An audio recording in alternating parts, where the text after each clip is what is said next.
Hello, everyone. That's Titus, and I'm Thomas, and this is Everyone's Bad at Magic, where we untap, upkeep, and punt. And we're joined today by a special guest, Austin, one of our judge friends from the local scene. Austin, would you mind taking a minute and giving yourself a little bit of an introduction? Sure. My name, like you said, is Austin. I am a level one judge on Judge Foundry. I have been playing Magic since approximately Innistrad, the original Innistrad, that is about 14, 15 years ago. And I have judged almost every format, excluding Standard, ironically, and Pioneer. But I have judged Legacy, Vintage, Modern, CDH, and Draft. That's awesome. So, how long have you been a judge if you've been playing since Innistrad? I aspired to be a judge years ago, so probably I've always aspired to be one for 5-ish years. I got my L1 certification. It'll be a year in February. Oh, that's sick. And you've already judged all those formats, and you've only been a judge for about a year? That's quick, dude. I was actually judging CDH before I had my certification. Okay, okay. My mentor works very quickly. All right. Well, before we get into our little interview segment here, we actually do have a giveaway. Um, we hit 100 subs and we hit it 15 minutes before midnight in 2025. So big thank you to everybody. We super appreciate it. Everybody except Titus, who wasn't subbed to our channel. What the hell, dude? It doesn't count if I do it. So, we're going to throw up a picture on the screen right now, but we'll be actually giving away a Urza's Saga from the Encyclopedia collection. So, if you would like to enter into the giveaway, please leave a comment on the video with judge exclamation point and give us a story where you've had to call a judge, or if you have a question for a judge, Austin has very kindly offered to answer any of your judge-related questions in the comments. You have to make sure that you are subscribed and like the video if you want to be eligible for the giveaway. And if you'd like an additional entry, just tag a friend. So, Give me a little bit of PTSD there. oh, why? What's the You said PTSD judge from? with an exclamation point. I looked around. Is your right as a Magic player to pretty much yell judge in any situation where you have a rules question. Somebody's going to help you out. Maybe not someone as qualified as Austin, but somebody's going to try. That is true. Well, and also, Austin, I can't raise my arms with this virtual avatar, so there's no calling judge over here where you can see me. That's a good point, Titus. When you yell judge, make sure you raise your hand up so that they know Yes, where to please, for the go. love of God.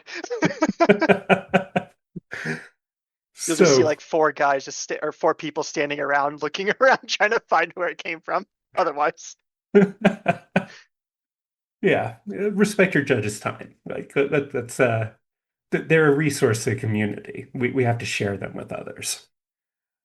Awesome. So you've been judge for about a year now, and you said that you started Magic back in Innistrad.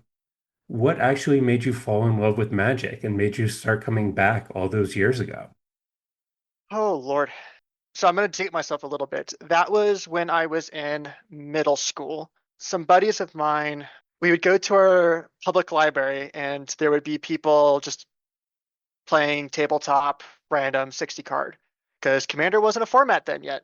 Good old Um, kitchen table Magic. That is the ideal way to get in for everybody. as Richard Garfield intended, our Lord and Savior. Anyway, so we were going to the just our local library, um, and was interested with it. I played a little bit of Yu-Gi-Oh beforehand, but Magic had not as many words on the card. You could actually read the card, and it 100% agree. Yeah, I came from the opposite end, Pokemon, where there were too few words in the cards. yep. So It's a nice yeah, medium. yeah, it's a good blend of the other TCGs.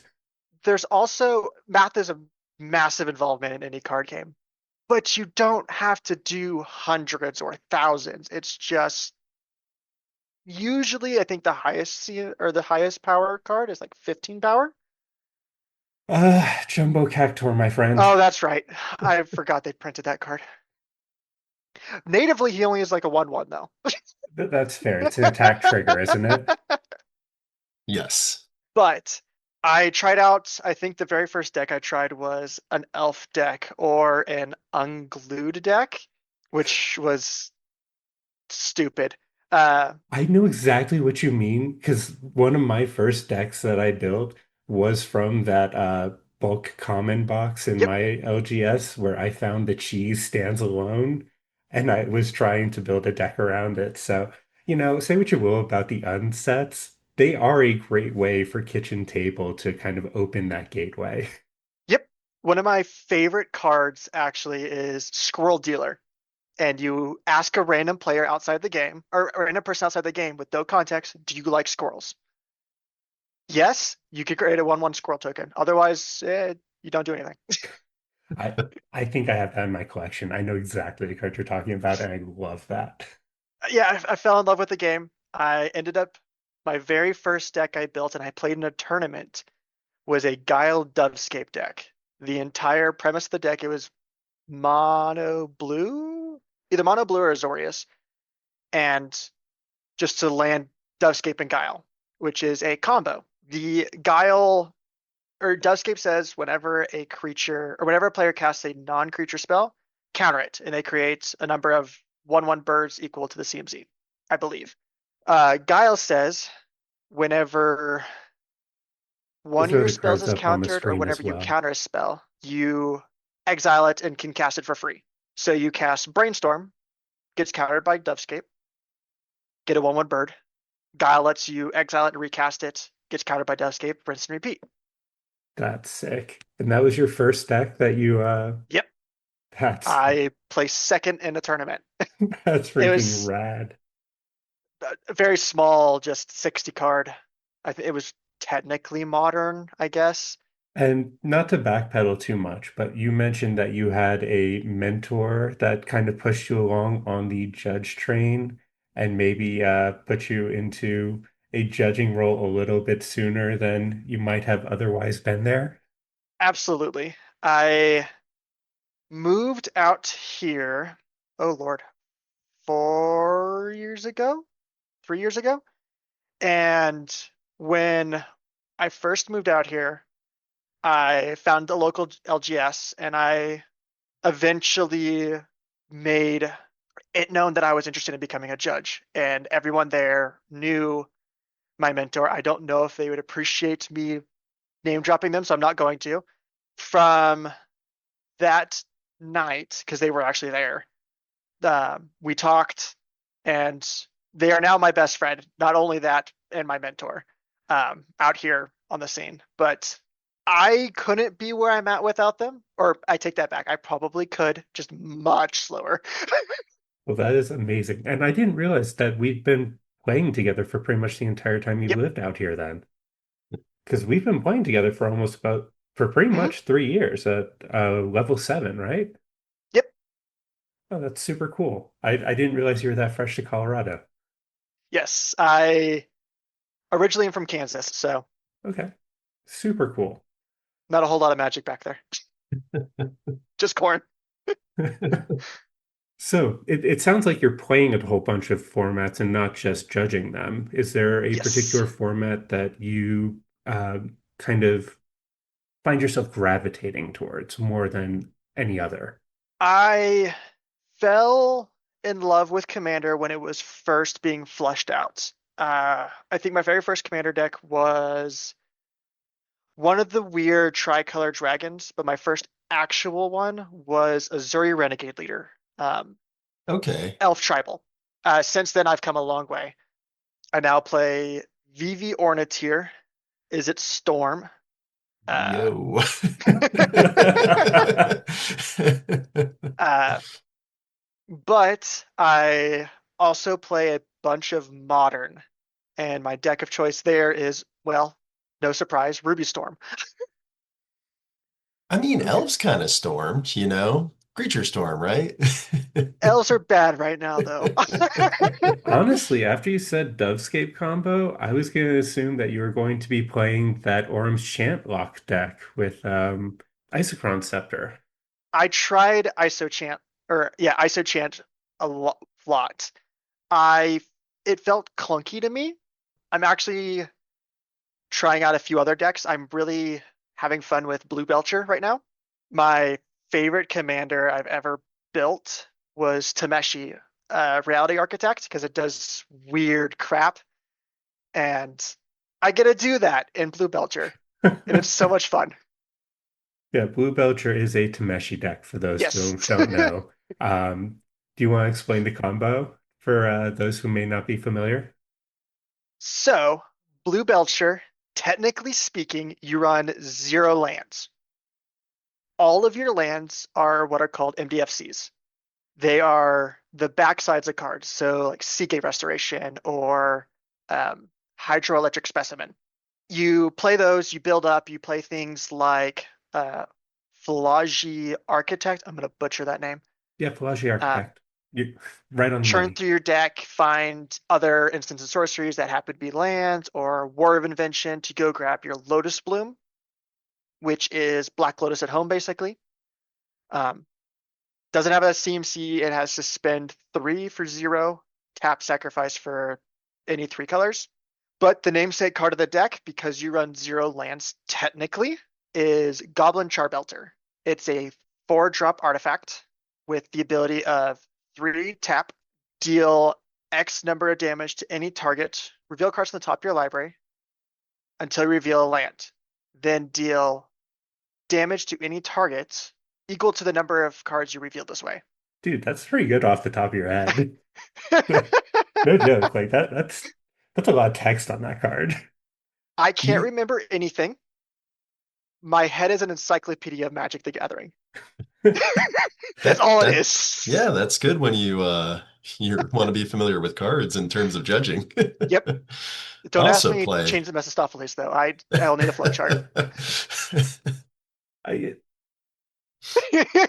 I I don't think that's unreasonable. So Austin, it almost sounds like you definitely gravitate towards combo decks or storm decks. But when I see you play sometimes, I feel like you do teeter-totter on being a control player. Yes. The issue I have with control in CDH is I feel like police. I have to do everything, which is not the case, but I feel that way. In 1v1 formats, I actually enjoy that a lot more. I'm trying to get into dual commander, and I built together a VV control shell where I just sit there with VV in play and just tell you no over and over again while you slowly take damage. Yeah, that tracks. I mean, when we're talking about control in CDH, it really has to be a stacks Mhm. archetype because the loss of card advantage is a loss of velocity. Yep, So it's not really a winning archetype unless you're playing hard stacks. So I completely get that. I play soft control in my Derebi list with a very hard combo backup plan. So I feel you with that. I think I want to bring back Tameshi because it was that really nice middle ground. Stacks, Tameshi technically is card advantage. It's really bad card advantage, but it works. It's also a combo game plan. It's Metas slow down a little bit, so yeah. I mean, we're what, turn three and a half at time of this recording Yep. instead of turn two? I think that's a more healthy place for CDH to be, but No Nadus. eh, we can The only dream. the only place is vintage now, right? Yes, actually. Dual Commander, you can play No. it in the 99. It's Nope. banned as Commander. He got banned last week What? in Dual Commander. Tiny Leaders, you can play it in the 99. It's not cope if it's true. So, I think there's actually more you could play Nadu, but yeah, we can check the format legality later and throw it up on the screen. Um, so you decided to become a judge about 3 years ago, it sounds like, and it's been a pathway. You mentioned earlier that you went through the Judge Foundry process. I'm aware that there used to be a Judge Academy. I don't know the difference between Judge Academy and Judge Foundry. I do know that people are somewhat upset that Judge Academy is gone. Can you let me know what the difference between those are and if that affected your pathway at all? Sure. As a start, I'm pretty sure Judge Foundry predates everything. Um, they were giving judge certifications, allowing a network for everyone, as well as event runners to be able to source judges through them. Then I believe Judge Academy came around and added a more streamlined version of that, allowing courses, a rules advisor certification, kind of like a stepping stone to get into everything. Just made it a lot cleaner. Okay. Unfortunately, WotC, to my knowledge, never partnered with Judge Foundry. They did partner with Judge Academy for a while. Last year, that partnership, I believe is last year, that partnership between Wizards of the Coast and Judge Academy broke, and WotC said they weren't going to renew it. And unfortunately, because of that, Judge Academy went belly up. I think it's still out there. I know I did, preparing for my L1, still use their courses to kind of prepare for it because it's still good material and it's still valid material. They don't offer certifications though. The only places that do offer certifications currently, to my knowledge, is Judge Foundry. Those certifications are not recognized by WotC, even though WotC does technically source judges through Judge Foundry, which is interesting. That's a weird catch Yep. 22. So you've mentioned Rules Advisor and L1. Mhm. What are the differences between the levels of judges? The levels kind of indicate your familiarity with the rules. A rules advisor, you know the basics of how to play Magic the Gathering, how to source rules like the CR, general, how combat works, how ETB effects work, stuff like that. So probably 90%, maybe 80% of the people watching this could go out and get their rules advisor certification if it was still around. A L1 takes it a step further.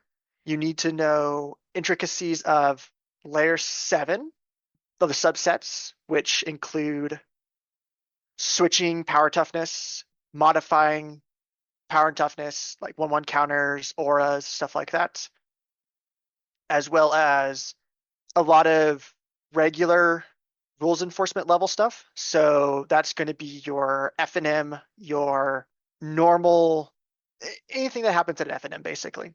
Okay, so like locals tournaments, that type of stuff too. Yes, to a degree.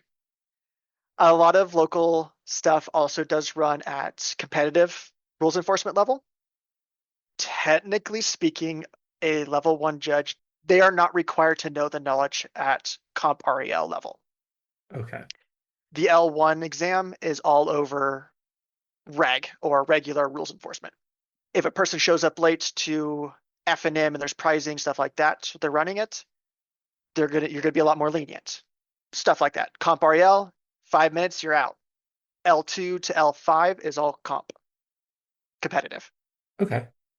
And you are need to know all the layers, so 1 through 7, the intricacies between that, and a lot more down the rabbit hole.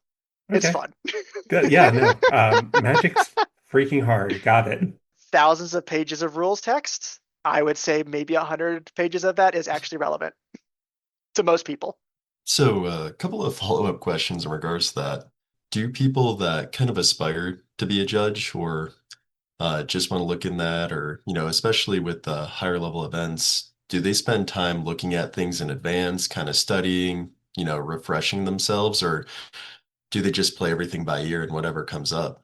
I personally, what led me to become a judge, it was just I was always the person at the kitchen top magic that if we didn't know what happened, I'd look it up. Unfortunately, that was usually Gatherer, which isn't the most reliable sources like Wikipedia, but it's a lot more gated than Wikipedia actually, but beside the point. Um, to my understanding, a lot of people who do become judges often find cool intricacies and follow down the rabbit hole. Like, for instance, Chains of Mephistopheles, weird stuff, or Sylvan Library with abundance, humility with Magus of the Moon. Okay, you're throwing these out here. I'm gonna need some clarification. Oh How does boy. Silver Library work with abundance? I don't know that So, interaction. Sylvan Library reads at the beginning of your draw step, you may draw an additional 2 cards. So you are actually drawing the cards. This will trigger things like Orcish Bowmasters, Fairy Mastermind, who trigger off of additional draws. Abundance reads whenever if you were ever to draw a card, you may replace that draw by naming either land or non-land, revealing cards from the top of your library to reveal the named type. And you put that card in your hand. So Okay. go to your draw step, trigger Sylvan Library. You say, yes, I would like to draw 2 additional cards. So draw number 1, you choose to replace it with abundance, naming land. Reveal cards from the top of your library, find a basic land, put it in your hand. Or if you find Tabernacle, put it in your hand. Any land, doesn't have to be basic. Draw number 2, same thing.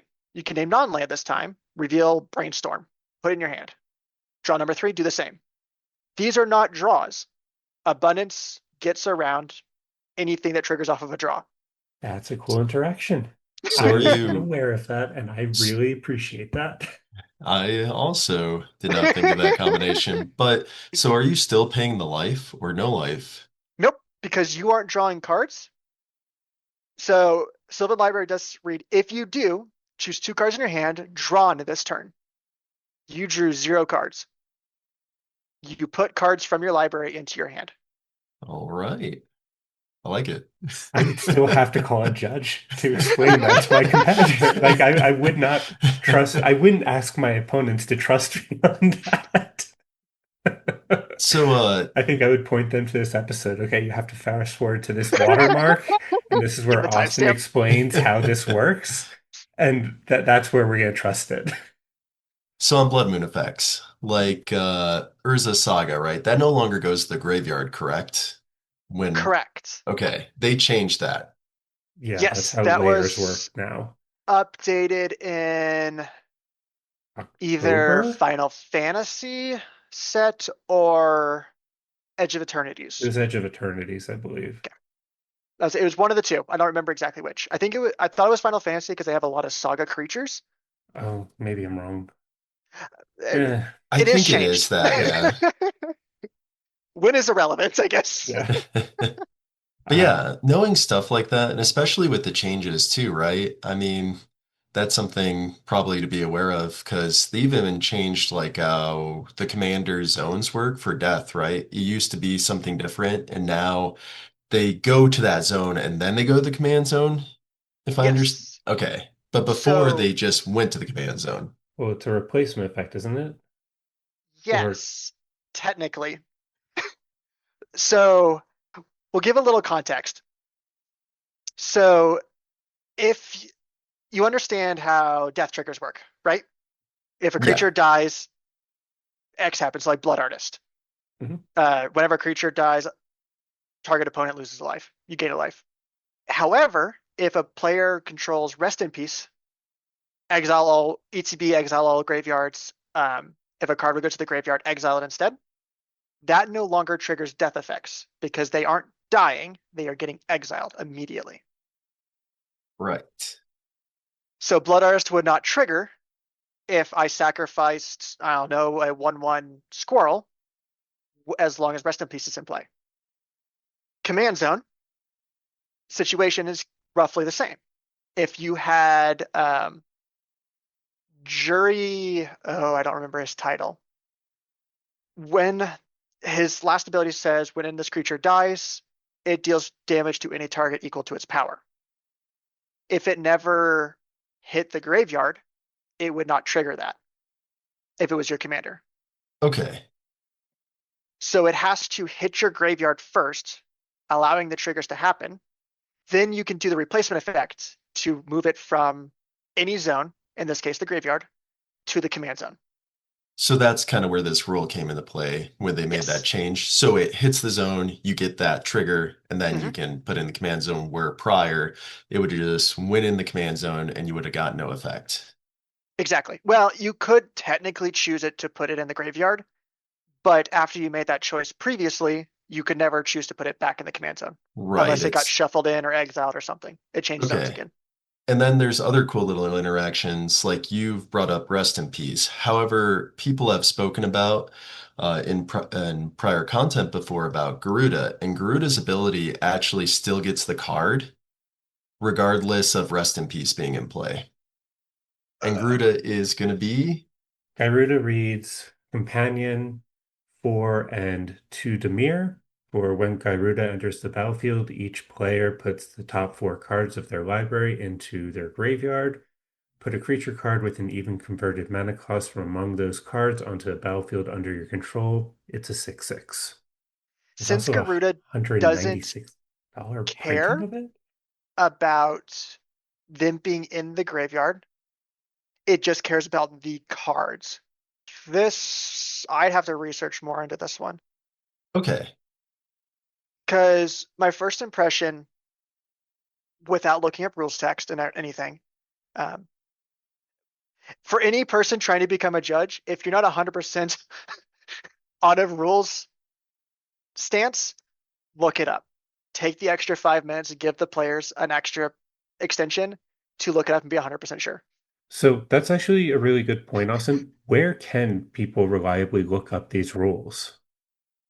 If Um, Scryfall and Gather is not a good place to look up rules interaction.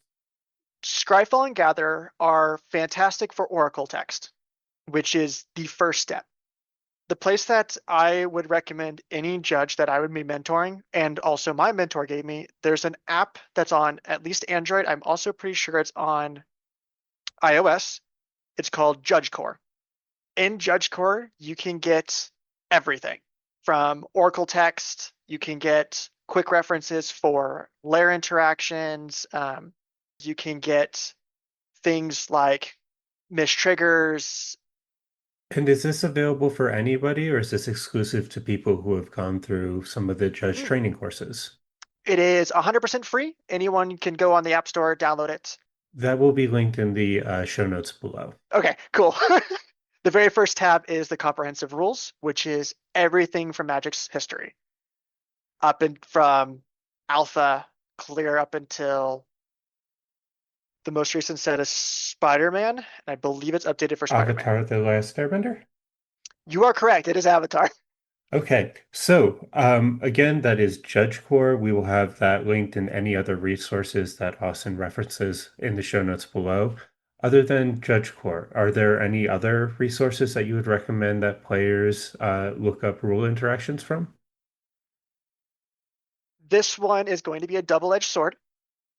Ironically speaking, Reddit. I, I say that no, because I super agree with you on that.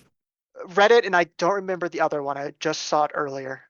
I would It's trust a another thread. 5-year-old Reddit thread over an AI any day of the week. So, Absolutely. The reason why I recommend Reddit is most of the time, 60, 70% of the time, if it is someone who's credible and knows what they're talking about, they're going to list the rules text. They're going to give you the exact CR so you can go and look it up yourself to confirm it. Adds the additional learning value to it. yeah, If you don't see the CR there, if you have the time, I would recommend continue digging. If you're in the heat of the moment, go for it. I just call a judge if you can. Otherwise, if you're just at tabletop, there's no I money on mean, the line. Do what you want. it's a game. Like, Exactly. yeah. No one's S- perfect. So Uh, we've talked about some pretty crunchy rules interactions so far. Is there one that you really think is very cool or that like tickles your brain a certain way? I am not comfortable enough to describe it on camera, but I will bring it up if someone wants to dig into it. Um, I have two actually. One I am 100% comfortable explaining. Ivy Gleeful Spell Thief is a Simic legendary creature for 1 green, 1 blue. She is a 2/1 with flying. Her ability says whenever a player casts a spell that targets only a single creature other than Ivy, you may copy that spell and it targets Ivy. Cool. The biggest thing is, say you have Grizzly Bear, it's a 2/2 green creature in play, and you go to Giant Growth it, 1 green, give it +3/+3. Ivy triggers, she also gets a Giant Growth now. The really, really weird stuff here is Mutate. Mutate is a targetable spell, technically speaking. That is where I'm going to leave it before I start spewing non-correct information. Go look up Mutate, how it interacts with Ivy. There are threads everywhere with rules text. It is That's gross. I can crazy. bring up some scenarios and some questions for you in regards to mutate and Ivy. Oh, I never thought about that. That's Yes, it gets real crazy real quick. So it was a bad CDH combo, but I still liked it when it was available, was Lore Dracus and Dockside Extortionist and a bounce spell. So you have the Oh Dockside, no. you mutate, you bounce them, they both get returned to your hand. Yes. So when a mutated creature is one instance everywhere, technically. So Dockside Extortionist is in play. It ETBs, creates you, we'll say 10 treasures, whatever. You mutate Lore Dracus onto Dockside Extortionist. Mutate trigger happens. You grab, we'll say, Snap from the graveyard, return target creature to its owner's hand, untap 2 lands for a blue and a colorless. Then you cast Snap, targeting your Lore Dracus / Dockside Extortionist, whichever's on top is the name. That one creature with the both card, that one stack, I should say, goes to your hand. Once it is in your hand, as a state-based action before any player receives priority, it disassembles. So now you have 2 creatures in your hand. Cast Dockside Extortionist, cast Lord Dracus, rinse and repeat. Mutate Lord Dracus. Do not cast it.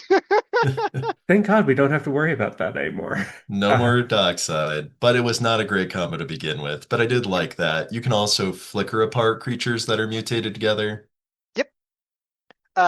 Because when they hit exile, they deconstruct. So they turn into multiple creatures. When they come back, you can't actually mutate them because you're not casting it. So that all the mutated creatures are now in play. What a great mechanic. I'm I so think glad that they exists. I think they need to print more. Oh, Lord. All So, right. what was the other example, Austin? So you kind of sort of alluded to it. One of my favorite mechanics in Magic the Gathering is the flicker mechanic, creating a whole new instance of your card. So things that say this triggers once per turn gets reset. Or a card like Leonin Arbiter, which is 1 white, 1 generic, a 2/2 creature. Players can't search libraries. Any player may pay 2 generic to negate this effect this turn. And this is a static ability that is in play. Thomas and I are sitting, actually, the 3 of us are sitting down in a commander pod. Thomas pays 2, cast Vampiric Tutor to tutor their library. Titus says, we don't want Thomas to have a Vampiric Tutor. Cast Ephemerate on my Leonin Arbiter, flickering it immediately. Ephemerate reads 1 white, exile target creature, return to play immediately. And it has rebound. Since my Arbiter is a brand new instance, It is no longer the same one as previously, so Thomas did not pay for it. If he doesn't have any mana, Vampiric Tutor resolves, you don't get to search your library. Nice. And those are like the niche little Crunchy. cases that come up in games that can really set you in a winning position sometimes when you know rules interactions. With the amount of new cards being released, is it becoming increasingly difficult for judges to keep up on all the new rules and all the new mechanics? Yes. Luckily, every set, WotC releases a formal statement for all judges, giving how things interact. So back when Edge of Eternities came out, they made the rules change where any legendary vehicle and legendary spacecraft could be your commander. They gave a lot of examples of this, as well as what can happen. They're not going to be perfect. Things are going to get eroded. Things are going to get changed all the time.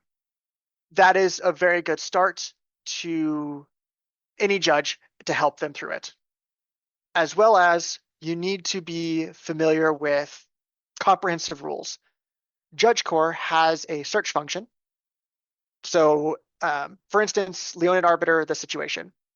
If you didn't know how it interacted, you could go to Judge Core and you can look up objects, and it will give you every single ruling highlighted, as well as a much smaller version, any rule that pertains to objects. If you want to search up new objects to even get it refined further, you can.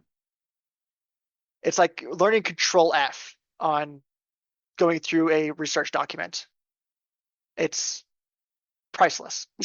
That's awesome. I had no idea that there was a release document that WotC provided judges for each set. It's public, so any person can go and look at it. That's super cool. It usually comes out right before the pre-release. So judges for the pre-release tournament can review it. They could give their announcements and stuff. So, not to move us along too quickly, for people who are considering becoming judges, do you have any kind of advice that you would offer them to start the process? If possible, find a mentor. It is single-handedly the best resource out there.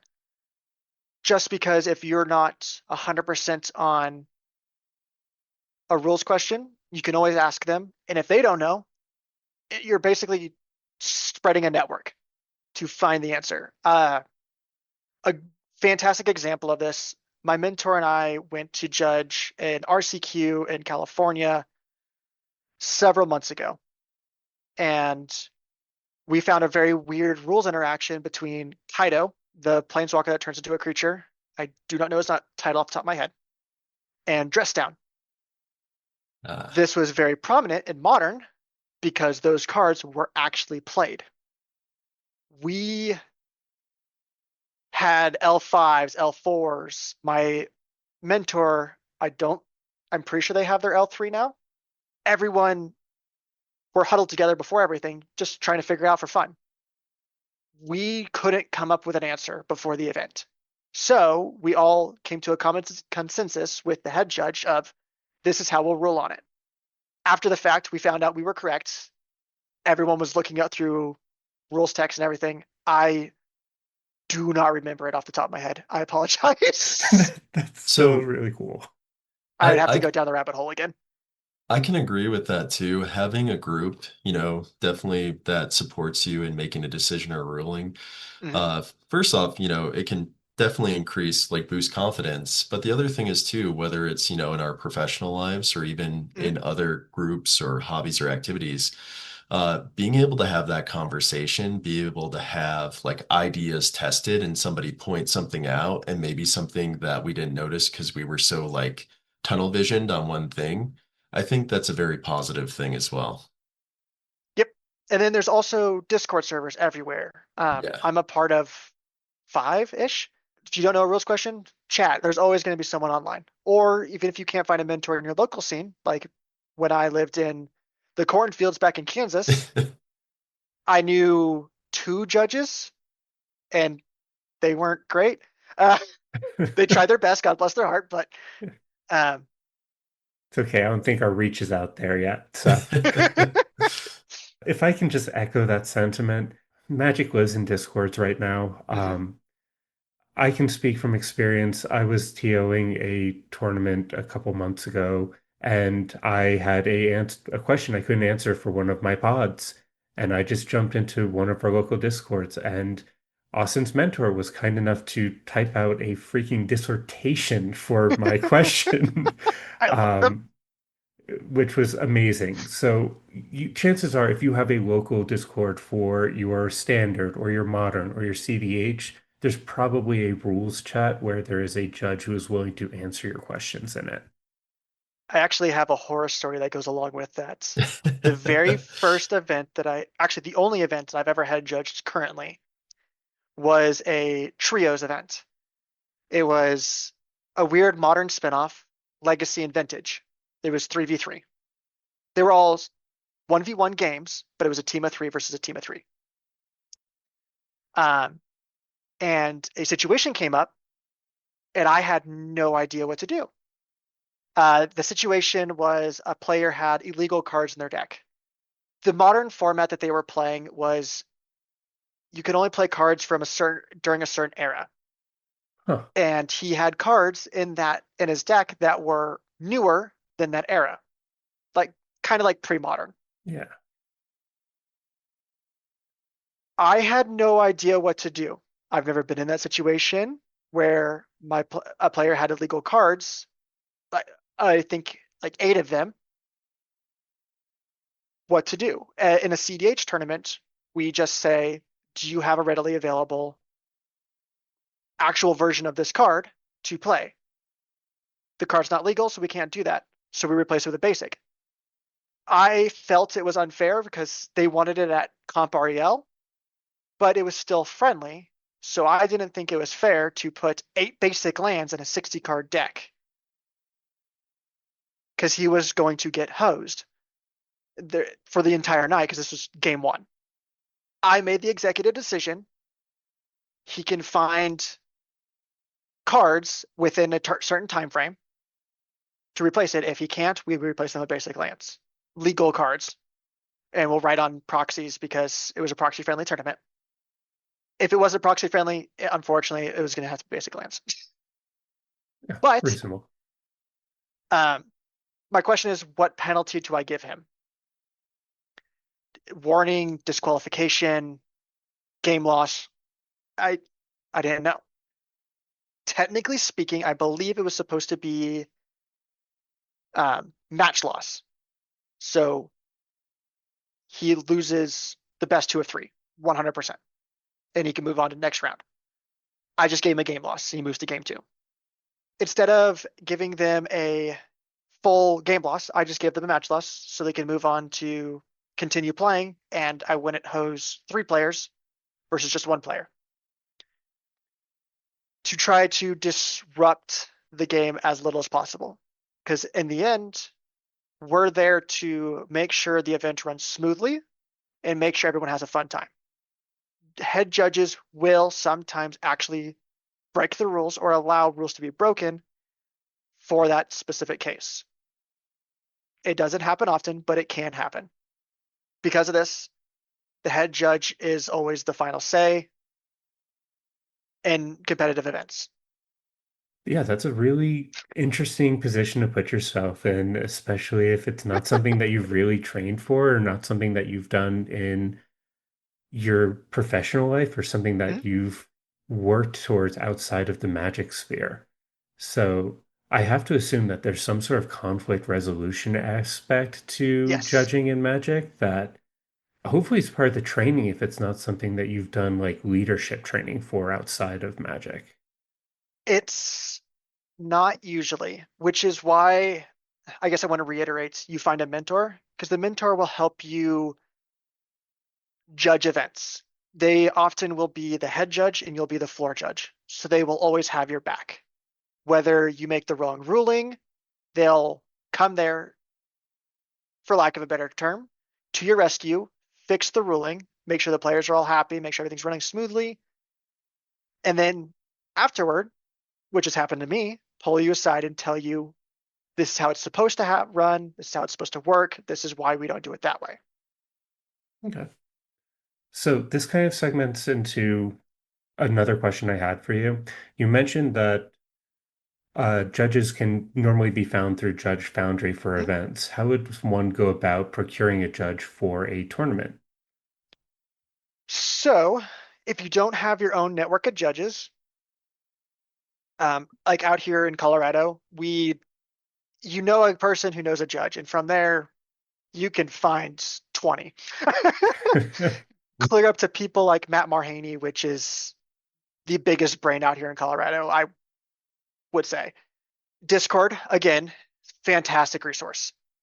You can pop on there, see if you're willing to pay airfare, whatever, anyone in the local area. We need a few judges, stuff like that. Judge Foundry, um, more specifically, Judge Apps, which is a subcategory. If you go to Judge Foundry, there's a button that says Become a Member, which will take you to Judge Apps. After you create a profile, there is a section in the menu on the left for events. You can either make your own event, which puts out a form to any judge on Judge Apps can see it, and they will apply like a job, give you a short resume, whatever. You can give them your credentials, X, Y, and Z. Or what happens a lot of the times, they will put a Google Forms link, click on it, and you just fill out the Google form. Okay, very cool.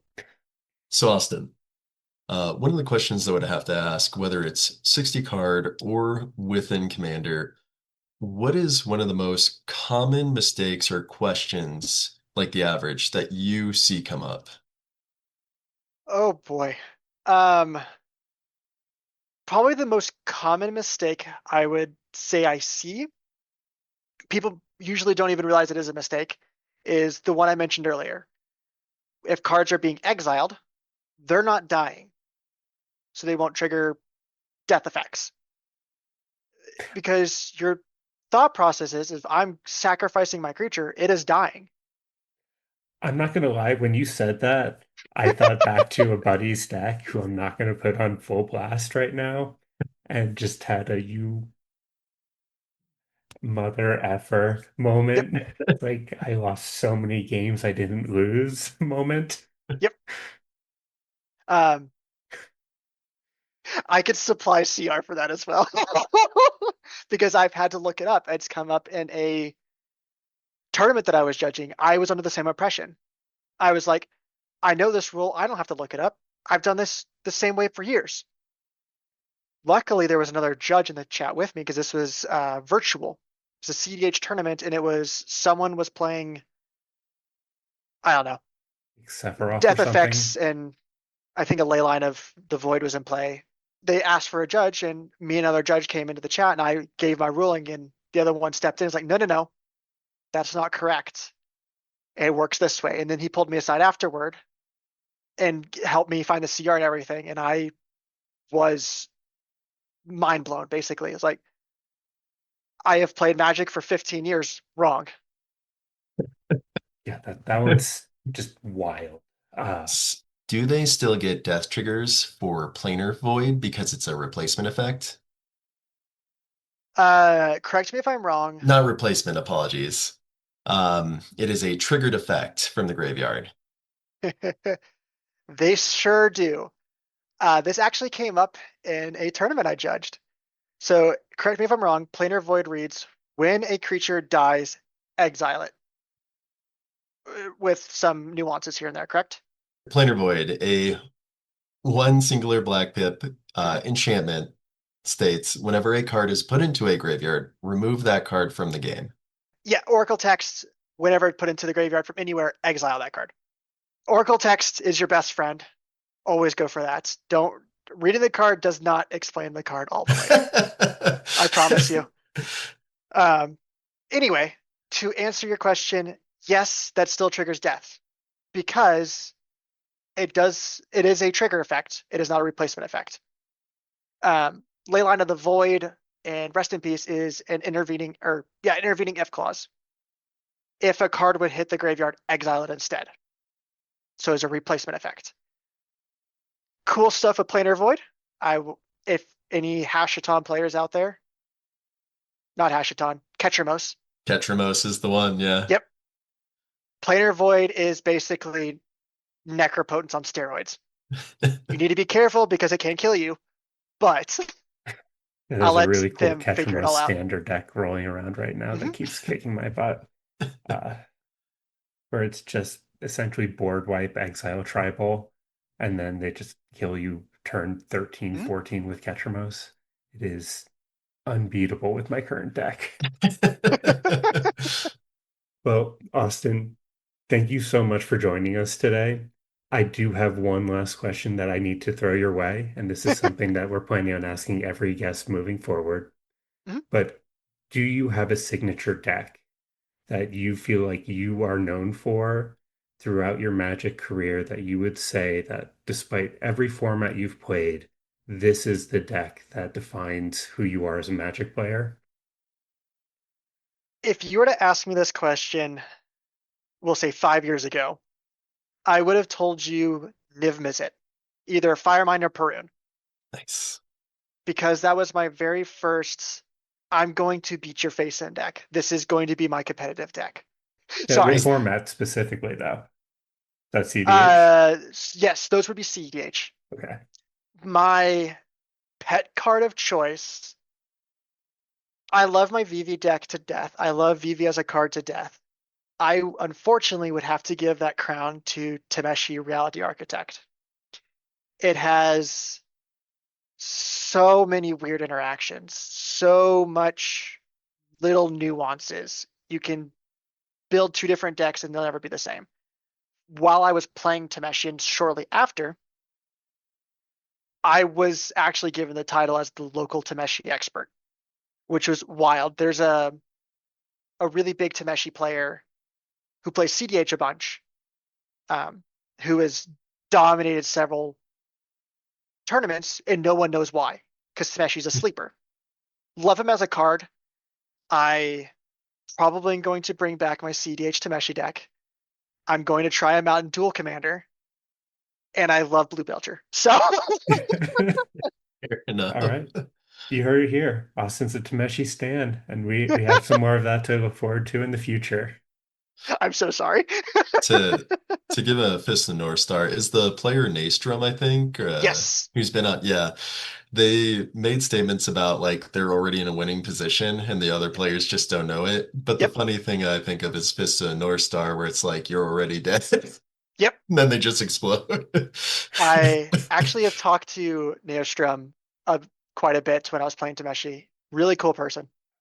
I've actually played against you once when you were playing Yep. Tameshi and CDH, and I didn't know what to counter. I didn't Yep. like I lost to you with three counter spells in hand because I didn't realize I remember what that game. to do. You were you sat there like, I don't know. You showed the board. I'm like, it's too late now.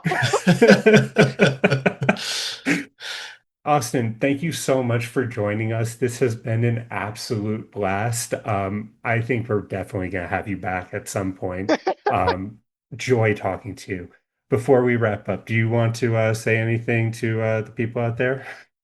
If any Discord that you see that has judges in it, I'm Oni Blossom on basically everything. YouTube, you can at me in the comments.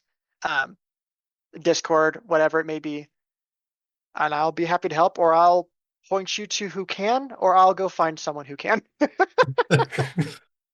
Awesome. Well, if you stayed with us this long, please consider giving us a like, follow, or subscribe.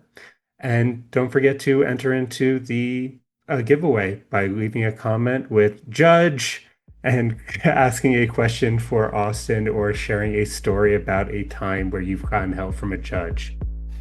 Be kind to each other, be kind to yourself. It's just a game.